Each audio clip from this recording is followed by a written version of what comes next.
Alors aujourd'hui, c'est une triste nouvelle que je vais vous annoncer dans cette vidéo. Au Burkina Faso, une attaque djihadiste, non pas une mais deux attaques djihadistes, ont fait pour bilan 34 civils.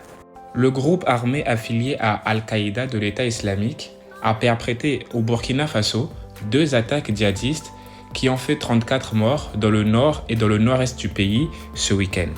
Actuellement au Burkina Faso, c'est devenu l'épicentre de la violence, notamment dans le Sahel, après plusieurs tueries perpétrées par le groupe Al-Qaïda. Ces événements dramatiques se sont produits dans la nuit du dimanche 3 au lundi 4 juillet 2022.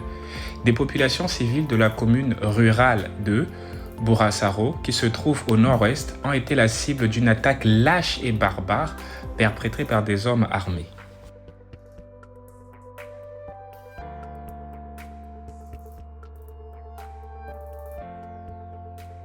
Selon un communiqué du gouverneur de la région, le bilan provisoire de cette attaque terroriste est actuellement de 22 morts et plusieurs blessés, et ainsi que des dégâts matériels. Plus tôt ce matin, une source de sécurité avait évoqué un bilan d'une quinzaine de victimes, des hommes et des femmes, tandis qu'une source locale, elle, avait mentionné une vingtaine de morts. Le témoignage de plusieurs personnes nous disent que les terroristes ont ouvert le feu aveuglément sur les populations.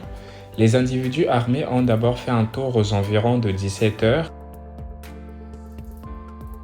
au niveau du village en tirant des coups de feu en l'air. Ils sont ensuite revenus plus tard dans la nuit et ont ouvert le feu aveuglément sur la population, nous expliquait un habitant. Selon le gouverneur, les forces de défense et de sécurité se sont déportées sur les lieux et ont procédé à des opérations de ratissage. Samedi, une autre attaque meurtrière a également eu lieu à Nomisigima, dans la province du Yatenga dans le nord, selon une source de sécurité nationale. Ainsi, le bilan de cette deuxième attaque s'élève à 12 morts, dont 3 volontaires pour la défense de la patrie, aussi appelés VDP, qui sont des superlatifs, qui sont des civils qui combattent aux côtés des forces armées, a précisé une source. Il évoque également des vagues de déplacement de la population burkinabèse depuis ce dimanche. Actuellement, le pays connaît une spirale de violence intense. Comme ses voisins Nigeria et Malien, le Burkina Faso est pris depuis 2015 avec une spirale de violence qui est attribuée à des mouvements armés djihadistes qui sont affiliés à Al-Qaïda et aux groupes État islamique. Ceux-ci font des milliers de morts ainsi que 1,9 million de déplacés. Plus de 40% du territoire est hors du contrôle de l'État selon des chiffres officiels.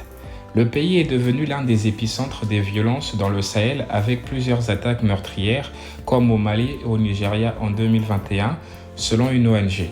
Rappelons que c'est la raison pour laquelle en fin janvier, le lieutenant-colonel Paul-Henri Saodogo avait renversé le président Marc-Christian Kaboré qui l'accusait d'avoir été incapable d'enrayer la violence djihadiste. Il avait ainsi fait le thème de la sécurité au Burkina Faso son principal problème qu'il devait résoudre. Mais malheureusement, on remarque qu'il y a plusieurs attaques djihadistes et celles-ci ne cessent d'augmenter. Ainsi, nous pouvons dire que la sécurité au Burkina Faso n'est pas un problème qui est réglé. Pour ce faire, nous pouvons citer le cas des attaques djihadistes qui ont eu lieu à Seitanga, au nord du pays, qui est l'une des pires tueries de l'histoire du pays.